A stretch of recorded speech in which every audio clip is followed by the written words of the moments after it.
Pati Sudewo memenuhi panggilan penyidik KPK sebagai saksi dalam kasus tersebut. Mungkinkah Bupati Pati dimaksudkan buntut demo penolakan kenaikan pajak dan apa alasan hukum yang kuat untuk pemakzulan? Kita akan membahasnya dengan sejumlah narasumber yang hadir melalui sambungan daring. Di antaranya ada pakar hukum tata negara yang juga dosen hukum tata negara Bivitri Susanti, kemudian ada juga Ketua Pansus Hak Angket DPRD Pati Teguh Bandang Waluyo dan juga warga pendukung Bupati Pati Suwondo. Selamat pagi Bapak Ibu. Selamat pagi. Selamat pagi. Assalamualaikum warahmatullahi Waalaikumsalam. wabarakatuh. Saya mau ke Selamat Pak pagi, Teguh dulu. Pak Teguh, sejauh ini dari rapat yang sudah berjalan selama beberapa hari, apa saja perkembangan di sana, kemudian siapa saja yang sudah dipanggil? Baik, kami di posisi yang sedang mendalami kebijakan-kebijakan Pak Bupati terkait dengan eh, terkait dengan apa yang harus kami kerjakan. Prinsip di Pansus kami mendalami dulu, Mas. Oke, Pak Teguh, terkait dengan poin-poin yang sudah dibahas di Pansus ini ada berapa poin, kemudian kurang berapa lagi yang belum dibahas sampai sekarang? Kami sementara ada 12 poin dan sudah ada 4 poin yang kami bahas, dan hari ini kami sudah terjadwalkan ada poin-poin berikutnya yang harus kami bahas. Prinsipnya kami tahapan demi tahapan harus kami lalui dan pendalaman terkait dengan hasilnya sekaligus mengumpulkan bukti-bukti dan sekaligus mengundang beberapa saksi dan korban yang sedang kami lakukan saat ini. Oke, dari 4 poin tersebut, Pak Teguh, sejauh ini yang ditemukan oleh Pansus apa? Apa saja bukti yang kemudian bisa menguatkan pemakzulan? Kalau menguatkan kami sudah ada bukti-buktinya, Mas. Prinsip kami sudah menyiapkan bukti, mengumpulkan data, dan mendalami, dan terkait dengan apa yang menjadi poin-poin dari 12 itu, Mas. Oke, sudah mengantongi bukti tapi tidak disampaikan ya Pak Teguh ya. Kemudian Ya, kalau untuk Pak Sudewonya sendiri, kira-kira dari DPRD kapan akan manggil? Pak Teguh? Eh, kami dimungkinkan kami akan mengundang Pak Bupati karena kami juga tidak bisa mengambil keterangan dari salah satu pihak. Kami juga harus memanggil, mendengarkan keterangan dari Pak Bupati juga. Kami di posisi yang hari ini harus di posisi yang tengah. Kami belum bisa menyimpulkan kemana, ke sini, ke sininya belum bisa. Tetapi kami harus mengambil keterangan itu dari satu dan dua belah pihak, mestinya begitu, Mas. Oke, tapi kalau untuk waktunya kapan, Pak? Ini kan kemarin baru saja diperiksa nih, Pak Sudewo. Waktu mesti mengalir, Mas. Nanti setelah beberapa poin, nanti mungkin poin ke-7, 8 sudah sampai ke sana, kita cukup dengan data, kita cukup dengan bukti, kita mesti melangkah ke poin ke pemanggilan ke sana, Mas. Oke, kalau untuk pekan depan kira-kira bisa nggak Pak? Atau masih butuh waktu lebih panjang lagi kira-kira untuk sampai ke pemanggilan Pak Sudewo? Kami tidak bisa memastikan kapannya ya, Mas, tetapi kami rasa-rasanya sudah mengarah ke sana untuk memanggil dan meng-cross check pernyataan Pak Bupati di media terkait dengan keputusan-keputusan beliau, terkait dengan kebijakan-kebijakan itu, mestinya akan kami cross check ke beliau, Mas.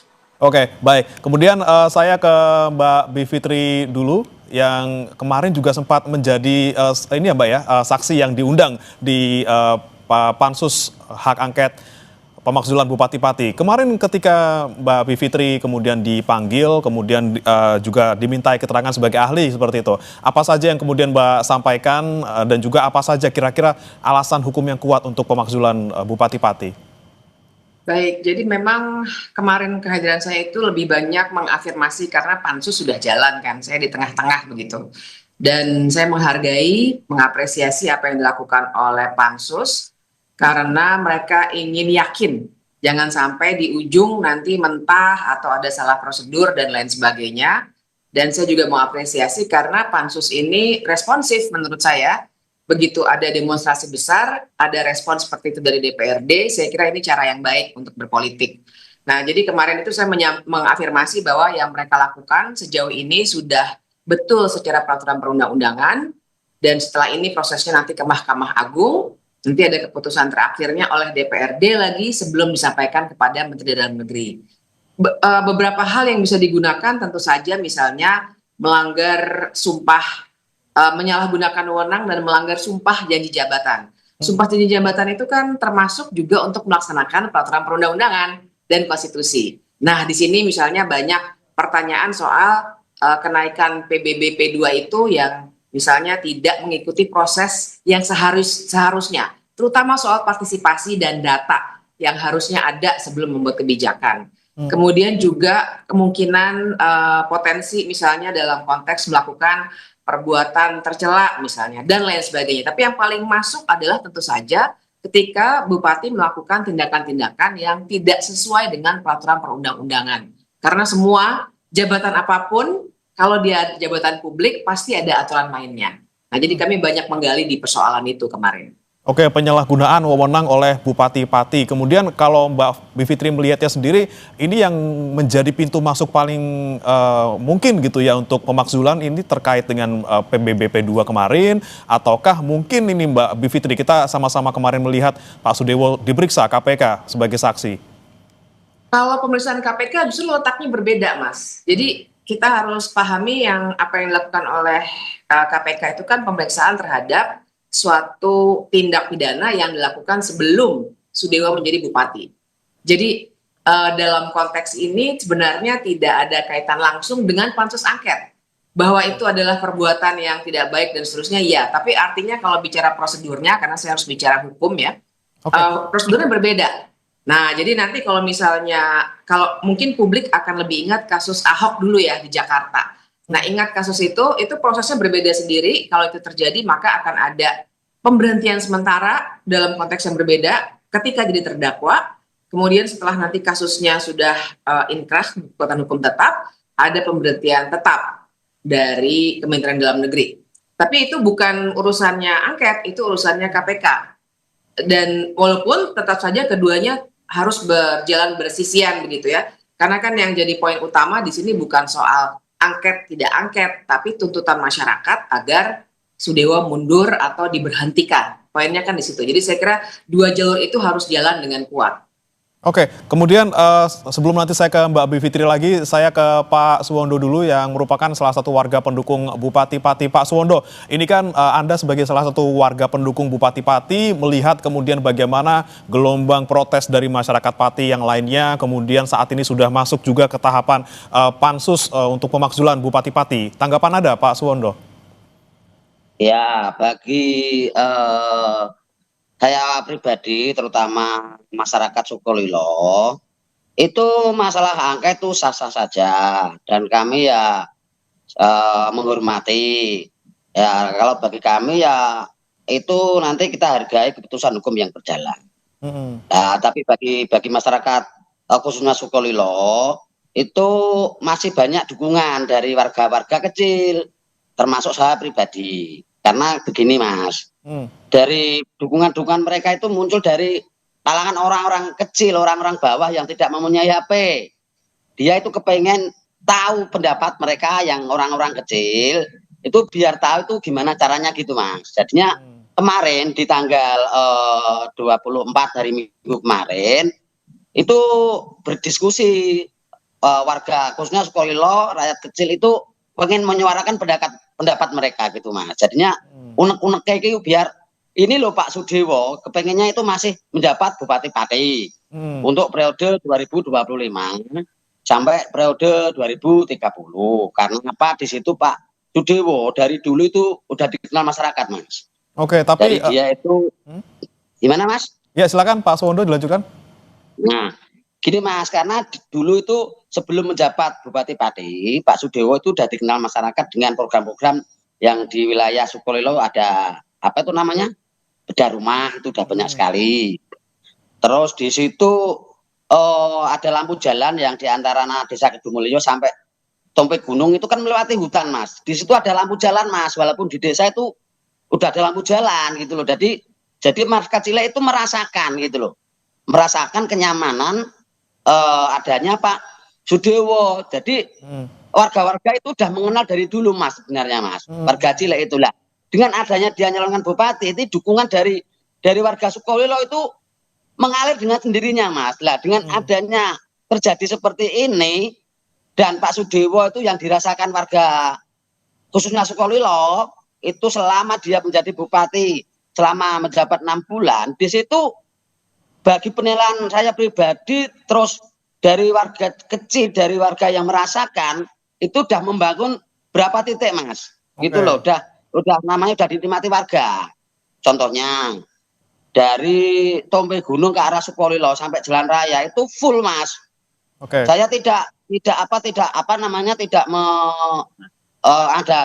atau tidak membanding-bandingkan dengan pemerintahan yang dulu. Kalau pemerintahan yang dulu kan berapa kilo nyambung Mas. Kalau ini yang ada itu dari Tompe Gunung itu langsung Mas, langsung ke Sukolilo itu langsung jadi gitu Mas. Ini jadi sangat dirasakan ya Pak Suwondo untuk masyarakat Sukolilo gitu ya. Itu yang untuk Sukolilo Tompe Mas. Jadi warga masih mendukung penuh dengan adanya Pak Sudewo tetap jadi Bupati Pati Mas. Berarti ini Anda yang mewakili masyarakat di Sukolilo gitu ya, terkait dengan banyak hal-hal yang dibangun oleh Pak Sudewo sebagai Bupati. Tapi kalau misalnya sekarang sudah ada hak angket gitu ya, berarti dari masyarakat Sukolilo, khususnya dari Pak Suwondo ini, mendukung nggak sih ada pemakzulan seperti ini? Ya sebenarnya gimana ya Mas, ya mau tidak mau itu biar mereka lah. Kalau prinsip warga Sukolilo yang penting damai.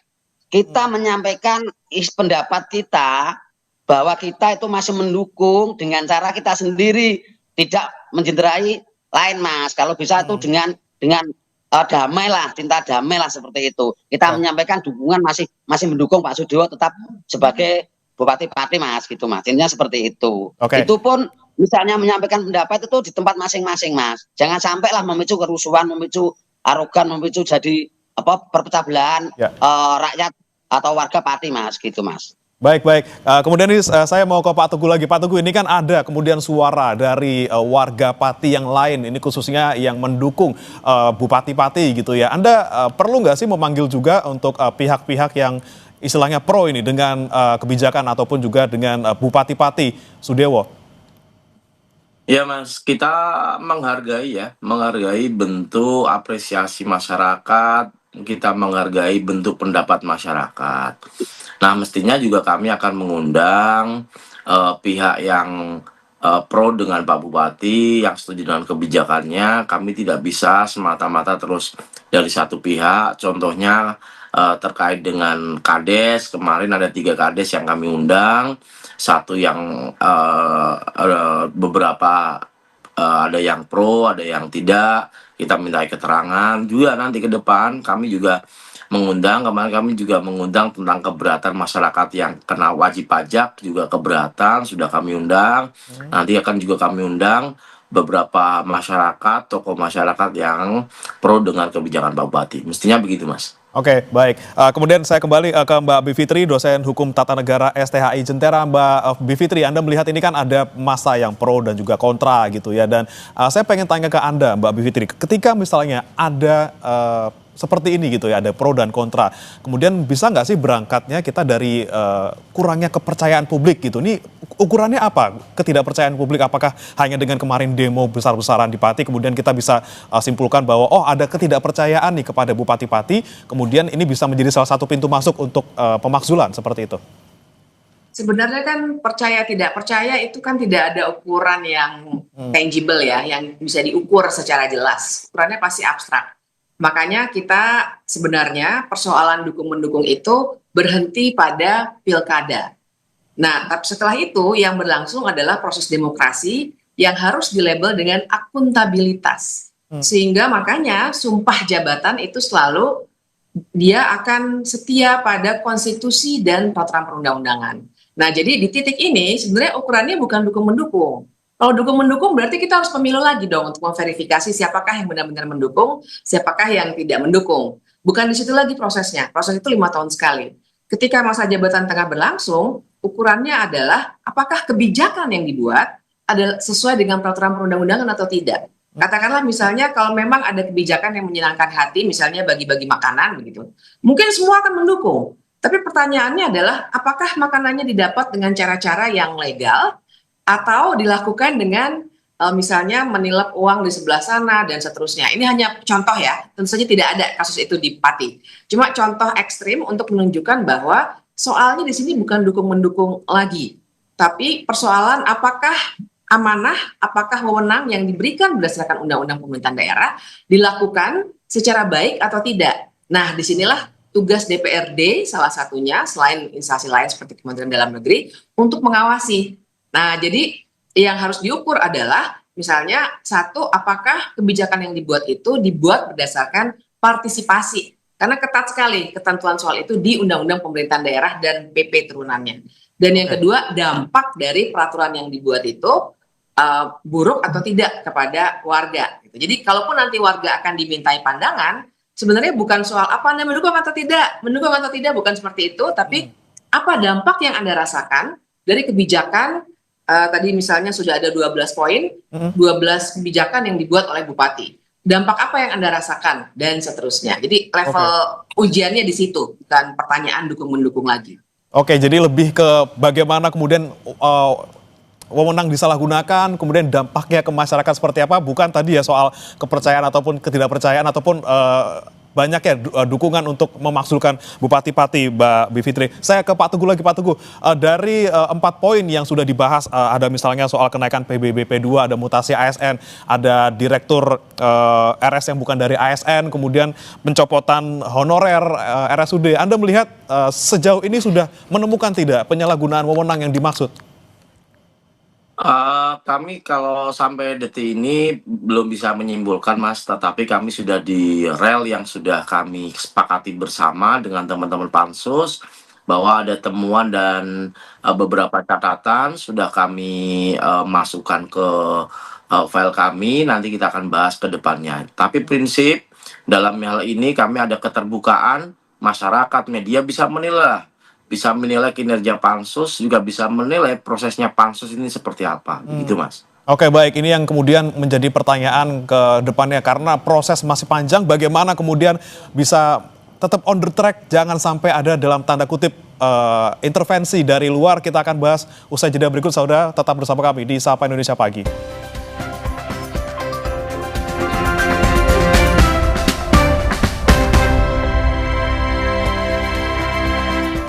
Kembali bersama kami di Sapa Indonesia Pagi, saudara. Masih kita membahas terkait dengan proses hak angket pemakzulan Bupati Pati Sudewo bersama dengan 3 narasumber. Saya sebelum ke 2 narasumber lain, saya mau ke Pak Suwondo lagi. Pak Suwondo, ini kan kemarin juga sempat ada aksi yang dilakukan oleh warga Sukolilo gitu ya, sebagai bentuk dukungan kepada Pak Bupati untuk tetap menjabat seperti itu. Nah, kalau saya perhatikan ini sepertinya hanya ada di Sukolilo. Apakah juga sudah berkomunikasi misalnya dengan warga-warga di daerah lain yang juga memiliki dukungan yang sama terhadap Bupati Pati? Atau sejauh ini hanya warga Sukolilo saja, Pak Suwondo?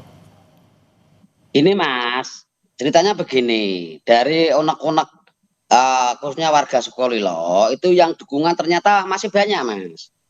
Itu masih banyak. Ada orang yang contoh kecil yang tidak mempunyai HP, orang yang agak usia-usia menginjak usia dewasa atau selanjutnya yang usia lanjut itu kan tidak bisa menyampaikan secara terbuka gitu loh. Lah, saya ini begini Mas, dicurhatin. Ini caranya kalau misalnya bareng-bareng pendapat kita biar tahu di publikan gimana kan gitu Mas. Nah, akhirnya itu kita berbondong-bondong menyuarakan Mas. Nah, untuk masalah kecamatan lain itu kebetulan ada Mas. Insya Allah nanti siang menjelang sore nanti pendukung Pak Sudewo yang dari kecamatan Kayen ada Mas. Insya Allah hari ini Mas. Oke, baik. Itu Mas yang saya sampaikan Mas. Baik. Kalau untuk inisiatifnya sendiri Pak Suwondo, berarti dari Anda nih ya yang mengumpulkan aspirasi dari masyarakat yang pro sama Pak Bupati. Untuk Sukolilo saya tidak mengumpulkan, cuman pas bareng-bareng nongkrong di warung itu sepakat Mas. Sepakat bareng-bareng dari rakyat cilik Mas, dari rakyat kecil, dari warga. Itu pun tidak ada dukungan dari pihak manapun. Kita berbicara dari satu lain ke sama lain gitu loh. Oh, berarti tidak ada yang menggerakkan gitu ya Pak ya? Akhirnya membentuk suatu gerombolan gitulah. Terus saya pribadi itu berdiskusi, ngomong bareng-bareng baiknya gimana. Akhirnya kita sungkem ke seluruh kepala desa Kecamatan Sukolilo, sungkem minta izin gitu.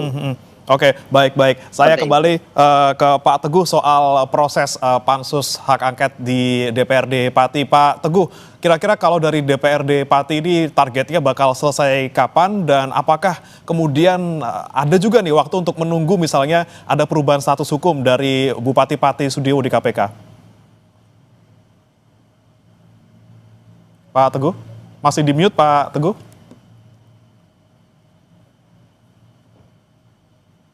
Pak Teguh, bisa dengar suara kami, Pak? Oke, baik. Saya akan ke Mbak Bivitri dulu sambil menunggu koneksi dan juga audio dari Pak Teguh. Mbak Bivitri, lagi-lagi nih, saya ingin kulik terkait dengan sekarang proses hukum yang berjalan di KPK. Gitu. Tadi Anda sampaikan bahwa apa yang dilakukan oleh Bupati Pati Sudiewo yang diduga disangkakan dilakukan oleh Pak Bupati Sudiewo ini dilakukan sebelum menjadi bupati, ketika menjadi anggota DPR seperti itu. Tapi apakah ini bisa menjadi salah satu pertimbangan gitu Mbak Bivitri dalam rapat pansus untuk memakzulkan Bupati Pati, walaupun memang ini di dua kasus yang berbeda seperti itu? Pertimbangan untuk didiskusikan ya bisa saja. Tapi kalau kita benar-benar mengacu pada isi Undang-Undang Pemerintahan Daerah yang terkait soal hak angket, dia tidak akan masuk sebagai materi dari berkas yang akan disampaikan oleh DPRD kepada Mahkamah Agung. Jadi itu memang proses yang terpisah. Bahwa mereka akan memonitor, saya yakin akan terjadi gitu. Tapi yang harus diingat juga, pansus hak angket, kemudian proses di Mahkamah Agung, semua batasannya juga tidak selama-lamanya bertahun-tahun. Nah, sedangkan yang namanya proses hukum tipikor di KPK itu agak lama ya, walaupun KPK juga ada hari-harinya begitu ya. Tapi yang harus diingat, pemberhentian sementara misalnya baru bisa dilakukan kalau kasus sudah masuk ke pengadilan. Ketika ada registrasi perkara, ini sudah jadi terdakwa, baru bisa diberhentikan sementara. Nah, jadi Pak, saya menduga, apalagi sekarang kan Pak Sudiewo belum menjadi tersangka. Statusnya masih saksi sampai dengan kemarin, saya monitor terus tuh. Jadi sampai dengan dia tersangka, diperiksa lagi, kemudian jadi terdakwa, pasti makan waktu akan lebih lama. Jadi saya kira ini jalannya bersisian saja. Karena mungkin nanti akan kesusul lagi di Mahkamah Agungnya nanti 2 bulan begitu ya. Artinya dia tidak saling mempengaruhi secara langsung. Oke, tidak saling mempengaruhi secara langsung. Saya kembali ke Pak Teguh. Pak Teguh sudah bisa mendengar suara saya, Pak? Baik, Mas. Ya, Pak Teguh, tadi pertanyaan saya targetnya untuk selesai ini kapan nih? Sampai akhirnya ke MA paling tidak untuk tahap yang selanjutnya? Baik, Mas. Kalau bicara tahapan, mestinya kan 60 hari dari terbentuknya pansus itu. Tetapi kami meyakini kami akan kerja ekstra dengan teman-teman pansus dan kami mendengarkan masukan beberapa tokoh masyarakat, tokoh agama, sekaligus kita mengumpulkan data, bukti dan semuanya sehingga kami meyakini tidak sampai 60 hari kami akan bisa menyelesaikan. Begitu, Mas. Oke, walaupun tadi kata Mbak Bivitri tidak saling terkait gitu ya, apa yang terjadi di KPK dengan yang di Pansus, tapi apakah kemudian apa yang proses hukum saat ini dihadapi oleh Pak Sudiewo ini akan juga menjadi pertimbangan dan juga dibahas di rapat, Pak Teguh? Kami sekali lagi sama dengan pendapat Bivitri karena ini beda ya, beda konteks antara pansus dengan proses hukum yang dihadapi oleh Pak Bupati. Yang jelas kami akan on the track dengan tugas dan kewajiban kami selaku pansus. Kami tidak akan masuk ke dalam urusan terkait dengan KPK, Mas. Oke, lagi-lagi terpisah dua kasus ini. Kemudian saya kembali ke Pak Suwondo untuk menanyakan bagaimana nih Pak Suwondo. Kita kan lihat ini ada dua proses yang dihadapi oleh Pak Bupati Sudiewo. Pertama soal pemakzulan dengan berbagai macam poin-poin, ada 12 poin di sana. Kemudian ada juga proses di KPK terkait dugaan korupsi. Nah, dengan adanya dua proses hukum ini yang menjerat ataupun yang melibatkan Pak Sudiewo, dukungan tetap solid ataupun gimana Pak Suwondo melihat ada dua loh ini Pak yang sedang berlangsung. Ya, ya Mas ya, terima kasih. Ya kalau masalah kasus Pak Sudiwo yang mengenai dalam adanya demo tanggal 13 Agustus kemarin, dalam arti itu kan asal munculnya kan kenaikan PBB Mas, ya toh. Kenaikan PBB itu muncul ada suara-suara demo, di demo adanya kenaikan PBB yang senilai 250% itu, dan ditambahi dengan arogannya Pak Sudewo berkata bahwa jangankan 50.000 pun saya tidak gentar. Itu emang manusiawi, itu emang kesalahan Pak Sudewo. Akan tetapi di situ kan sudah dibatalkan Mas. Itu yang pertama. Yang kedua ada minta maaf. Itu kalau misalnya jadi apa itu namanya menjenderai Pak Sudewo biar hukum yang berjalan Mas. Itu menurut saya pribadi. Oke, tapi kalau Itu misalnya bukan ternyata ranah kemarin saya. tidak tetap diberlakukan gitu gimana Pak? Tetap didukung juga? Ya dukungan tetap mengalir dari satu ke desa, dari khususnya Sukoilo, nanti ada dukungan lain yang hari ini ke Kecamatan Gayen tetap didukung karena setahunnya apa itu namanya warga Cile itu setahunnya selama dia menjabat itu pembangunannya itu udah berjalan Oke. banyak Mas gitu loh. Nah Oke. masalah pendukung itu berbicara gerombol itu begini Mas. Oke. Oh sing jenenge wong ya ora ana wong sing sempurna lah. Kan taunya mau sekedar kenaikan PBB Mas dari warga kecil gitu loh Mas. Oke, paling ora wes Tahu dibatalke dari ya Pak yo. masalah kasus lain itu Udah sebenarnya dibatalin baru PBB-nya muncul Pak ya. setelah ada demo Mas. Jadi Oke. kita tidak bahas masalah kesalahan Pak Sudewo yang nanti ada korupsi dan lain itu. Saya tidak membahas Mas. Biar hukum yang berjalan, kita menghormati hukum Mas. Seperti itu Mas. Oke, proses hukum dihormati. Kemudian saya kembali ke Mbak Bivitri. Mbak Bivitri, ini kan prosesnya masih panjang nih Mbak ya, dari DPRD ke MA, kemudian dari MA ke DPRD lagi, baru ke Menteri gitu ya kalau nggak salah prosesnya. Ini dengan proses yang sangat panjang ini Mbak Bivitri, kemudian hambatan-hambatan apa nih yang kemudian bisa terjadi di tengah-tengah proses ini? Yang pasti hambatan politik ya. Jadi kita juga bisa punya dugaan. Kalau analisis saya nih, saya angkat ke level nasional sedikit ya Mas ya. Jadi tentu saja akan ada keengganan dari presiden adanya kalau ada bupati atau kepala daerah yang diturunkan. Apalagi orang ini dari partai yang sama dengan partainya presiden, yaitu Gerindra. Jadi sangat mungkin nanti di situ ada intervensi-intervensi yang dilakukan, karena kita paham bahwa partai-partai politik itu biasanya yang bekerja kan di level elit di Jakarta. Nah ini kalau saya sih tidak mengendorse, tidak setuju kalau ini dilakukan. Karena bagaimanapun persoalan yang terjadi di daerah itu tidak bisa diselesaikan di Jakarta. Dan perspektifnya juga akan sangat berbeda. Nah mungkin nanti tantangannya di sini. Karena kan pengambilan keputusan di DPRD itu kan harus diikuti oleh semua fraksi. Fraksinya Pak Teguh, tapi juga fraksi-fraksi lainnya yang kalau tidak salah, kayak saya tidak salah ada 8 fraksi ya Pak Teguh, mohon koreksi kalau salah. Nah jadi kan ketika fraksi mengambil keputusan artinya akan ada pasti koordinasi atau konsultasi dengan Dewan Pimpinan Pusat partai masing-masing, tidak hanya di level cabang maupun wilayah. Nah mungkin saja di situ terjadi intervensi, tapi saya harap tentu saja tidak ya, karena bagaimanapun kita harus hormati proses apa yang terjadi di daerah, bukan yang di Jakarta. Oke, baik. Pak Teguh gimana Pak Teguh? Kalau dari fraksi-fraksi di DPRD Pati, apakah masih solid untuk terkait pemakzulan ini atau seperti apa Pak?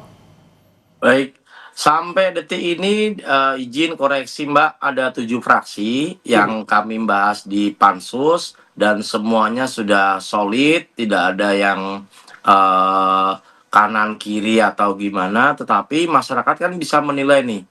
Pansus, terus tim anggota Pansus mana yang bicara dan yang tidak bicara, siapa nanti yang kena guncangan, siapa yang kena masuk angin, masyarakat saya yakin bisa menilai.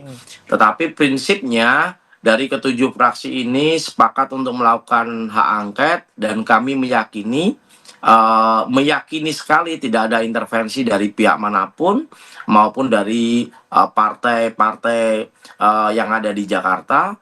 Terutama partai kami ya Mas, partai kami jelas fraksi kami didorong untuk di belakang masyarakat, kami harus berjuang dengan masyarakat, apa yang dikehendaki masyarakat pasti kami perjuangkan. Begitu, Oke, Mas. apalagi kita bisa menyaksikan bersama-sama rapat pansus, jadi kita bisa pastikan ya Pak ya, kita harapkan Betul. juga tidak ada intervensi di sana, kita bisa saksikan bersama-sama langsung rapat pansusnya. Baik, sebelum kita akhiri, saya mau ke Pak Suwondo lagi. Pak Suwondo, ini lagi-lagi bagaimana kemudian harapan masyarakat khususnya di Sukolilo dan juga mungkin di sekitarnya yang saat ini masih mendukung Pak Bupati Sudewo, kemudian apa yang diharapkan dari proses yang sedang berjalan sekarang? Ya, harapan khususnya warga Sukolilo ya setahunnya kan Pak Sudewo jabatnya sudah membangun. Harapannya ya Pak Sudewo harapannya tetap menjadi Bupati Pati periode 2025 sampai periode 2030 dan selalu mendukung agar dia tetap menjadi Bupati Pati karena tahunnya warga masyarakat kan itu bagi khususnya warga Sukolilo itu kan manusia tidak ada yang sempurna, itu catatan untuk warga Sukolilo. Karena setahunnya kan cuman kasusnya itu gini Mas, kasusnya cuman kenaikan PBB dan kesalahan omongan dengan arogansi Mas. Kalau masalah kasus lain itu biar hukum yang berjalan, biar yang tahu-tahu itu. Kalau pihak sini tahunya emang pendapat dari khususnya warga Sukolilo masih mendukung penuh adanya Pak Sudewo sebagai Bupati Pati Mas. Oke, gitu, Pak Suwondo, terakhir nih saya pengen pastikan lagi nih Pak Suwondo, kalau kita andai-andaikan gitu ya, ini PBB-nya ternyata tetap naik, itu tetap dukungan nggak sih Pak dari warga Pak? Ya kalau saya pribadi asalkan gini loh Mas, sebenarnya saya akui ya itu tetap jadi permasalahan. Ya dukungan tetap ya kecewa. Kalau masalah PBB naik saya akui kecewa. Tidak setuju kalau naik begitu besar. Tapi kenainya kalau emang nggak membebani rakyat ya saya setuju gitu Mas. Dari kami. 250% itu membebankan nggak sih Pak kalau menurut Pak Suwondo dan juga warga Pak? Ya beban ya Pak ya.